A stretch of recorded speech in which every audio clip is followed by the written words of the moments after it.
हर buzz में तमद्दुन है ज़ियाबार हमी से, कायम है यहाँ गर्मी बाज़ार हमी से। हकदार तो हैं फ़स्ल गुलिस्तां के बहुत लोग, है अर्ज़ चमन खूं की तलबगार हमी से। मिट जाता है ख़बरों से कभी नाम हमारा, बनती है कभी सुर्खी अखबार हमी से। आज जुमातुल मुबारक के दिन मुल्क की जंग आज़ादी के उन दिनों को याद करने का मौका मिला जिन दिनों में हमने अपने वतन अजीज़ के लिए दीगर तमाम अक़वाम के साथ मिलकर बेमिसाल कुर्बानियां पेश की। परसों 26 जनवरी थी। बहुत सारे लोग समझते हैं कि ये मुल्क की जमहूरियत का दिन है, लेकिन नई नस्ल को ये नहीं मालूम कि 26 जनवरी 1930 में पहली बार भारत के लोगों ने मुल्क की मुकम्मल आज़ादी का मुतालबा अंग्रेज़ों से किया था। इसीलिए ये दिन यौम जमहूरियत के लिए चुना गया। इस दिन के पीछे बेमिसाल कुर्बानियां, और उनमें सबसे बढ़ के कुर्बानियां पेश करने वाली कौम जो मुसलमानों की है, अगर हम उसकी तारीख उठाकर पढ़ते हैं तो प्यारे नबी हज़रत मोहम्मद रसूलुल्लाह सल्लल्लाहु ताला अलैहि वसल्लम ने जो फ़लसफ़ा हमें अता फरमाया, मोहम्मद रसूलुल्लाह सल्लल्लाहु ताला अलैहि वसल्लम ने जो तालीम अता फरमाई, मोहम्मद रसूलुल्लाह ने जो रविश इंसानों को अता की है। लोग तो पहले भी बहुत हुआ करते थे, लेकिन आज़ादी के दिन तब मनाने शुरू हुए जब मोहम्मद रसूलुल्लाह सल्लल्लाहु अलैहि वसल्लम कायनात में तशरीफ लाए और आप सल्लल्लाहु अलैहि वसल्लम ने ये नजरिया पेश किया और दुनिया के लोगों को समझाया कि कोई भी इंसान जो पैदा हुआ है, चाहे वो मर्द है या औरत है, जो भी बच्चा दुनिया के अंदर आ रहा है वो आजाद पैदा हुआ है, गुलाम नहीं है। बुखारी शरीफ की सही हदीस है, मोहम्मद रसूलुल्लाह सल्लल्लाहु अलैहि वसल्लम ने फरमाया कि किसी मां ने कोई ऐसा बच्चा पैदा ही नहीं किया जो गुलाम हो। आजादी से गुलामी का फलसफा मियां साहब मोहम्मद रसूलुल्लाह सल्लल्लाहु अलैहि वसल्लम ने अता किया, वरना दुनिया तो कई हजार सालों से जी रही थी जिस रविश के अंदर थी, उसी रविश के अंदर जी रही थी दुनिया। अगर हम हिंदुस्तान की जंग आज़ादी की बात करते हैं, अगर हम अपने वतन की आज़ादी की बात करते हैं, सरदार वल्लभ भाई पटेल ने अपनी एक रिपोर्ट लिखते हुए जब किस्सा खानी बाजार पेशावर में, आपने जलियांवाले बाग का नाम सुना होगा, तो शहादत हासिल करने वालों में से हमारे नाम किसी से कम नहीं है, लेकिन किस्सा खानी बाजार पेशावर का जब वाकया आया, बिल्कुल वैसा ही किस्सा जैसा जलियांवाले बाग में हुआ वैसा ही किस्सा खानी बाजार में हुआ। लेकिन किस्सा खानी बाजार में जब सुर्ख पोश पठान अल्लाह अकबर के साथ ये कहते हुए निकले कि अंग्रेज को ये मुल्क छोड़ना होगा, अंग्रेज के हम खिलाफ हैं, हम चाहते हैं कि हमारे वतन अजीज से अंग्रेज वापिस चले जाएं, तो वहां जब जनरल डायर ने गोली चलाई तो जितने पठान मुसलमान थे सबके अपनी छाती पर गोली चलाई। गोली चलाने वाले खुद इस बात को मानते हैं कि किसी भी एक मुसलमान की पीठ के ऊपर गोली नहीं लगी। सरदार वल्लभ भाई पटेल ने अपनी रिपोर्ट में लिखा है, पढ़ लीजिए, और कांग्रेस के अधिवेशन में पेश की गई है 1936 में, कि किस्सा खानी बाजार में सुर्खपोश मुसलमानों ने जो कुर्बानियां दी हैं, पूरे मुल्क के अवाम इस कुर्बानी को सलाम पेश करते हैं कि इससे बड़ी कुर्बानी नहीं हो सकती कोई, कि सामने दुश्मन खड़ा गोली चला रहा हो और जितने लोग हो, चाहे वो बच्चे हो, चाहे बूढ़े हो, चाहे वो मर्द हो, चाहे खवातीन हो, हर एक की सीने के ऊपर गोली लगी हो, किसी की भी पीठ के ऊपर गोली नहीं लगी। मिर्जा गालिब का शेर है ना कि पूछते हैं वो कि गालिब कौन है। आजकल जो व्हाट्सएप यूनिवर्सिटी के पढ़े लिखे लोग हैं, जिनको सारा ज्ञान ही सिर्फ फेसबुक और व्हाट्सएप से मिला है, वो बाज औकात वो हमसे पूछते हैं कि तुम कौन हो। मिर्जा गालिब अपने दौर का बहुत बड़ा शायर था ना, 2-4 नए शायर पैदा हुए तो पूछने गालिब कौन है, तो गालिब ने कहा था कि पूछते हैं वो कि गालिब कौन है, कोई बतलाए कि हम बतलाएं क्या, क्या हम बताएं कि ये अदब देने वाला गालिब है, उर्दू को जुबान का दर्जा देने वाला, रविश देने वाला, तहजीब और तमद्दुन देने वाला।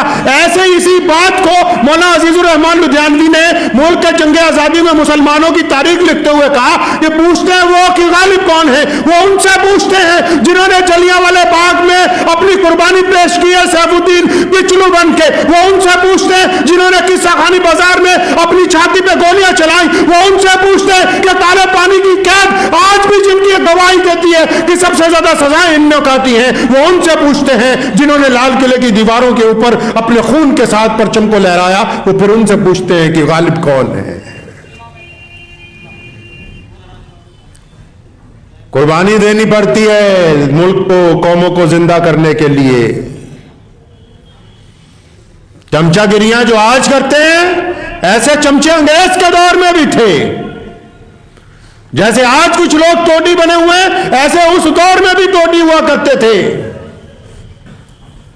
जिन्होंने मिर्जा गुलाम कादियानी की शक्ल में इस मुल्क की जंग आजादी को रोकने की कोशिश की। लेकिन मैं सलाम पेश करता हूं उन लाखों सरफरोशों को जिनके अंदर मुसलमान भी हैं, हिंदू भी हैं, सिख भी हैं, दलित भी हैं, कि तुम्हारी कुर्बानियों की बदौलत आज ये 26 जनवरी में परचम लहरा रहा है। अगर वो कुर्बानियां न होती तो आज अंग्रेज हम पर मुसल्लत होता।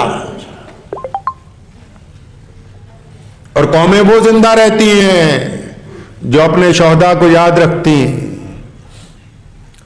कौमें वो जिंदा रहा करती हैं जो अपनी कुर्बानी देने वालों को याद रखती हैं।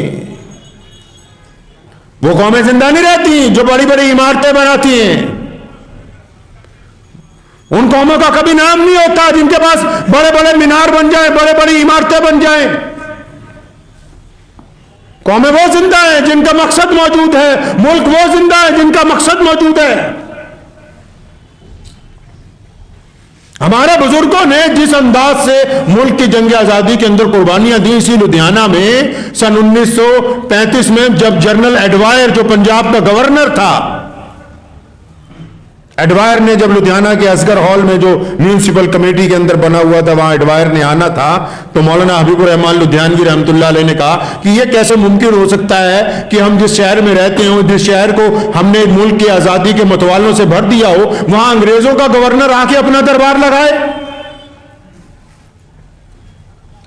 पंजाब केसरी लाला लाजपत राय से राब्ता किया कि लाला जी मैं चाहता हूं कि जिस दिन गवर्नर ने आना हो आप लुधियाना आए। यह उन फिरका परस्तों को सुना रहा हूं जिनको यह नहीं पता कि मुल्क आजाद कैसे हुआ। और फिर जिस दिन जनरल एडवायर ने आना था, लाला लाजपत राय जिनको पंजाब केसरी कहते हैं, जो पंजाब नेशनल बैंक की बुनियाद भी जिन्होंने रखी मुल्क की आजादी के लिए, जिन्होंने कुर्बानियां दी, जब वो लुधियाना आए तो मौलाना हबीबुर रहमान लुधियानवी ने अपने कई हजार नौजवानों के साथ उनका इस्तकबाल किया और म्यूनिसिपल कमेटी के उस हॉल पर कब्जा कर लिया जिस हाल में जनरल एडवायर ने बैठना था। और जिस कुर्सी पर अंग्रेज गवर्नर जनरल ने बैठना था, उस पर लाला लाजपत राय को बिठाया और ऐलान किया कि यह गवारा नहीं हो सकता कि मुल्क हमारा हो और राज अंग्रेज का हो।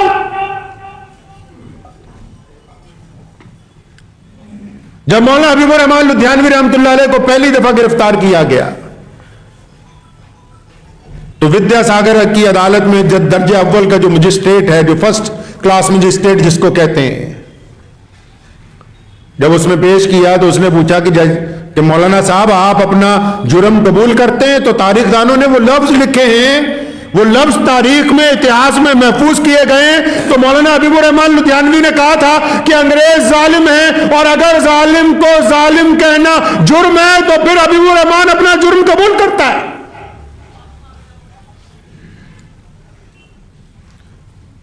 डिप्टी कमिश्नर कुल्टन बहादुर ने उनकी सजा को बढ़ाने के लिए उनको लुधियाना की जेल के अंदर दोबारा अदालत लगवाई जब 1 साल की कैद पूरी हो रही थी पहली मर्तबा। और जो जज था वो जब कैद दोबारा देने लगा तो उस जज ने बड़ी शर्मिंदगी के साथ मौलाना हबीबुर रहमान लुधियानवी के कान में एक बात कही थी कि जज साहब कि मौलाना साहब मैं मजबूर हूं, मुझे पता है कि ये आपकी सजा नहीं बनती क्योंकि आपने कोई ऐसा काम नहीं किया जिससे इंसानों को नुकसान पहुंचता हो। आप सिर्फ हुकूमत के खिलाफ बोल रहे हैं, आप सिर्फ अंग्रेज के खिलाफ बोल रहे हैं, लेकिन मैं मजबूर हूं, आपको सजा लिख रहा हूं 1 साल की। मैं इसलिए मजबूर हूं क्योंकि अंग्रेज डिप्टी कमिश्नर ने मुझे कह के भेजा है कि इनको 1 साल की और सजा दो। जब जज ने यह बात कही थी तो सुनो, उस अजीम मुजाहिद आजादी भारत के उस महान स्वतंत्रता सेनानी ने क्या बात कही। फरमाया कि जय साहब, जिंदगी के पहले मरहले पर मुझे आजादी और गुलामी का फलसफा समझ में आ गया। आप जज की कुर्सी पर बैठकर अंग्रेज के गुलाम हैं, मैं कटहरे में खड़ा होकर भी एक आजाद इंसान हूं। पहले ही फलसफा समझ आ गया, आजादी और गुलामी का फलसफा क्या होता है। बेमिसाल कुर्बानियां पेश की हैं, बेमिसाल। मौलाना मोहम्मद अली जौहर, शौकत अली जौहर को गिरफ्तार कर लिया। पूरे मुल्क के अंदर मूवमेंट चली कि अंग्रेज को निकालना है। ऐन वक्त पर जब उनको गिरफ्तार कर लिया तो 70 साल की बूढ़ी अम्मा, जिसको बी अम्मा के नाम से याद किया जाता है, उसने कमर कस ली और पूरे मुल्क के अंदर उसने दौरा किया और लुधियाना तक पहुंची है। तब यह मुल्क आजाद हुआ। हमने कुर्बानियां पेश की हैं मुल्क की आजादी के लिए। हज़रत शेखुल हिंद रहमतुल्लाह अलैह जब माल्टा की जेल में असीर थे, अंग्रेज ने माफीजनामा सामने रखा और इतने दुर्रे मारता था कि सारी खाल उधड़ गई कमर की, लेकिन शेखुल हिंद ने दुर्रे खाना गवारा करिए, अंग्रेज की चमचागिरी गवारा नहीं की। मौलाना हबीबुर रहमान लुधियानवी रहमतुल्लाह अलैह को सर्दियों के अंदर धर्मशाला की जेल में, गर्मियों के अंदर मुल्तान की जेल में, क्योंकि मुल्तान में 60 डिग्री गर्मी पड़ती है, इतनी गर्मी पड़ती है कि हर चीज पिघलने के लिए तैयार हो जाती है। और धर्मशाला में -डिग्री जाके सर्दी पड़ती है। तो सर्दियों में धर्मशाला और गर्मियों के अंदर मुल्तान की जेल में कि किसी तरह यह बंदा अपने आप को मान जाए कि नहीं, मैं अंग्रेज के ताबे हो जाऊंगा। घर को गिराया, मस्जिद को गिराया, जमीनें जायदादें कुर्की कर ली। उसके बावजूद अंग्रेज हमारा हिम्मत और हौसला पस्त नहीं कर सका। लगातार 350 साल हमने कुर्बानियां पेश की हैं। उसके बाद आज जाके ये दुनिया की सबसे बड़ी डेमोक्रेसी जिसको हम कहते हैं, दुनिया का जो सबसे बड़ा मुल्क है जमहूरियत का, इसकी तामीर हमने अपने खून के साथ की है। हमने अपने खून के साथ तामीर की है। शहीद आजम सरदार भगत सिंह, उनके घर वाले, आज भगत की तस्वीर के साथ फोटो खिंचवाने वाले बहुत हैं, लेकिन जब भगत का साथ देना था तो सरदार किशन सिंह जो उनके वालिद हैं, उनके साथ मौलाना हबीबुर रहमान लुधियानवी खड़ा हुआ नजर आया ताकि अंग्रेज को पता लगे कि हम एक हैं। सुभाष चंद्र बोस को जब जापान जाना था, साथ में ले जाने वाले हम थे। आजाद हिंद फौज बनाने के लिए अपनी दौलत, अपना माल सबसे पहले पेश करने वाले हम हैं। हमने इस मुल्क के जर्रे जर्रे की हिफाजत की है और आज भी हम इस मुल्क के जर्रे जर्रे को तरक्की की तरफ ले जा रहे हैं। कोई कुछ कहता रहे, हम इसी रुए जमीन पर पैदा हुए हैं, इसी रुए जमीन के ऊपर हमारी कब्र बनेगी और इसी रुए जमीन को हम सर शादाब करते रहेंगे। दुनिया की कोई ताकत हमें अपने वतन से अलग नहीं कर सकती है। ये जज्बा किसने दिया है हमें? ये आजादी का जज्बा हमें किसने दिया? हम किस जज्बे के तहत अंग्रेज के खिलाफ 300 साल लड़े? आज कौन सा जज्बा है जो हमें अपने मुल्क के लिए तैयार रखता है? आज कौन सा जज्बा है जिसने हमारे अंदर अपने मुल्क के लिए मोहब्बत और अखुवत पैदा की है? आज ऐसा कौन सा जज्बा है कि बेशुमार तानों के बावजूद हम अपनी जगह सालिम हैं और मुल्क की तरक्की के अंदर हिस्सा डाल रहे हैं? ये जज्बा हमें मोहम्मद रसूलुल्लाह सल्लल्लाहु अलैहि वसल्लम ने अता किया है, हमारे दीन ने अता किया है। प्यारे नबी हजरत मोहम्मद रसूलुल्लाह सल्लल्लाहु अलैहि वसल्लम ने यह दुनिया के सामने पेश किया नजरिया कि आजादी से रहना ही इंसान की फितरत है। यह मोहम्मद रसूलुल्लाह ने करके दिखाया है। नबी अलैहिस्सलाम ने हमें सबक दिया कि दूसरा तो उसके मिजाज के मुताबिक, उसके मजहब के मुताबिक, उसके रवैये के मुताबिक तस्लीम करना, इसी का नाम इंसानियत है। कौन सा माली ऐसा होगा जो चाहे कि बाग में सारे फूल एक ही रंग के हो जाएं? ऐसा कौन सा बाग होता है जिसमें सारे फूल एक ही रंग के हो जाएं? ऐसा कोई बाग दुनिया के अंदर नहीं बना। माली वही है जो हर एक फूल की कदर करता हो, जो हर एक रंग की कदर करता हो, जो हर एक पौधे की आबियारी के लिए कोशिश करता हो। जब कभी ये दिन आते हैं जंग आजादी के दिन, अपने अकाबरीन को याद करें। एक बात अक्सर मैं सारे भारत के लोगों को कहा करता हूं, आप भी सुने। ये तो सुन लिया कि गांधी थे, भगत थे, मौलाना हबीबुर रहमान लुधियानवी थे, अबुल कलाम आजाद थे, सुभाष चंद्र बोस थे। ये तो थे ही महान। क्या इनके अलावा और कौन था जो आपके गांव का गांधी था? इनके अलावा और कौन था जो आपके गांव का अबुल कलाम आजाद था? इनके अलावा और कौन थे जो आपके गांव के भगत सिंह थे? उनको तलाश करें, उनको मिटने ना दीजिए, उनको मजहब का लिबादा पहना के दफन ना करें, उनको जात और बिरादरी के कपड़े पहना के दफन करने की कोशिश ना करें। जाओ अपनी मिट्टी में तलाश करो कि कौन था इस गांव में जिसने अंग्रेज को दांत खट्टे किए, कौन था इस गांव में जिसने इस मुल्क के परचम को उठाया, कौन था इस गांव के अंदर जो आजादी का मतवाला था।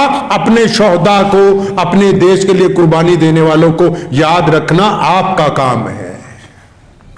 सिर्फ यही नहीं कि जो नेशनल हीरो हैं उन्हीं को याद करना है, नहीं नहीं। हर एक मोहल्ले में कोई अबुल कलाम हुआ है, हर एक मोहल्ले में कोई भगत सिंह जैसा पैदा हुआ है। लुधियाना के मौजपुरा बाजार में अब्दुल सत्तार नाम का एक एसपी रहता था, एसपी था। बहुत अहम वाकया ये आपको सुना के अपनी बात खत्म करता हूं। अंग्रेज के दौर में हवलदार होना बहुत बड़ी बात थी। वो ऑक्सफोर्ड यूनिवर्सिटी से पढ़ के आया था, तो एसपी था पुलिस में, पंजाब पुलिस में। तो कहां उसकी ड्यूटी लगी? अमृतसर में। जनरल डायर जो था वो अमृतसर का डिप्टी कमिश्नर था, डीसी था डायर। जनरल डायर ने एसपी को बुलाया रात को, और गवर्नर भी मिस्टर एडवायर उस कमरे में बैठे हुए थे। उन्होंने एसपी को कहा कि सुबह को जलियांवाले बाग में जो लोग जलसा करने जा रहे हैं अंग्रेज सरकार के खिलाफ, तुमने सुबह वहां जाना है अपने पुलिस वालों को लेके, और सबके ऊपर गोली चलानी है। हम चाहते हैं कि ताकत के साथ इस मूवमेंट को कुचल दिया जाए। ये किस्सा उनको सुना रहा हूं जो चमचागिरी में अपना ओहदा भूल जाते हैं। उन लीडरों को, रहनुमाओं को भी सुना रहा हूं जिनको अपने ओहदे प्यारे हैं, मकसद प्यारा नहीं है।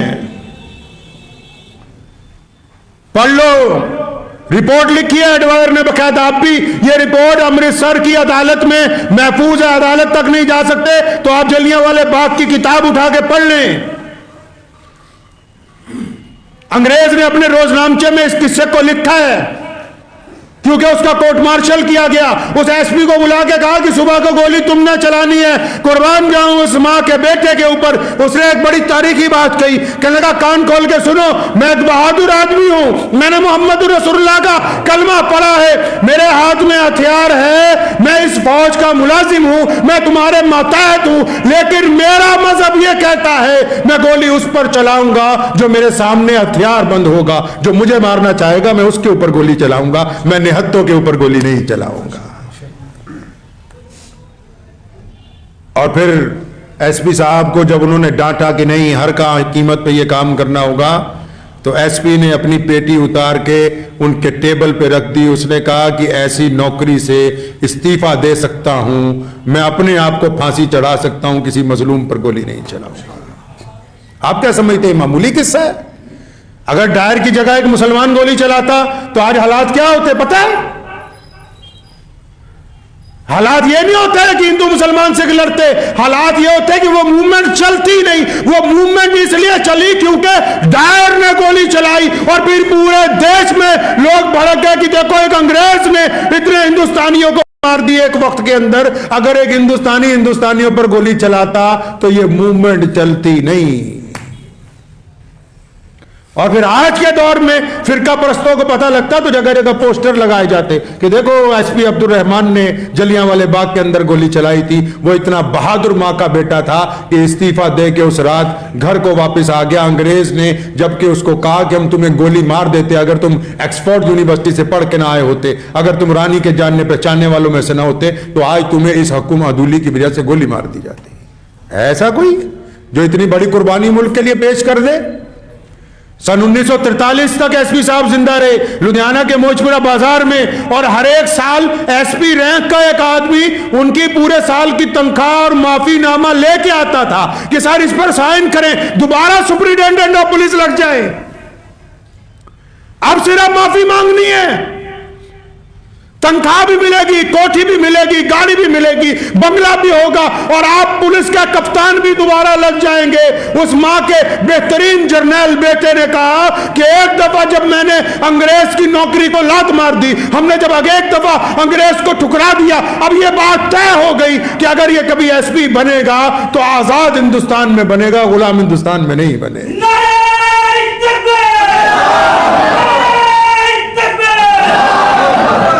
ये हमारी तारीख है।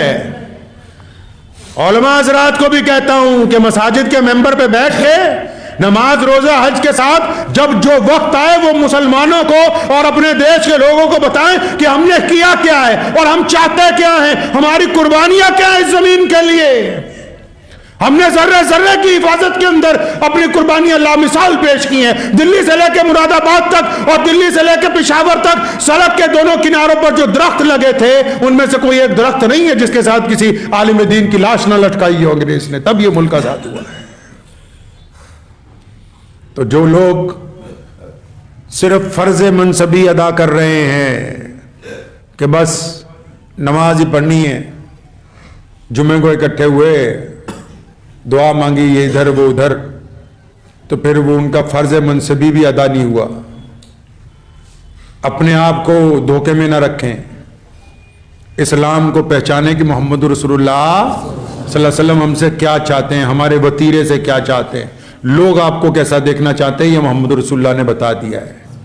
तो अपना तरीका जो है वो तब्दील करें और उन लोगों को भी याद करें जिनकी कुर्बानियों की बदौलत आज हम आज़ादी का लुत्फ ले रहे हैं, जिनकी कुर्बानियों की बदौलत आज हम जो दिल में आता है वो कहते हैं, सुनते हैं, करते हैं।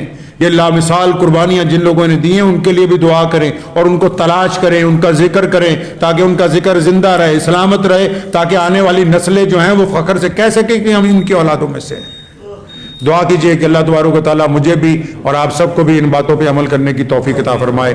वाखिर दावा।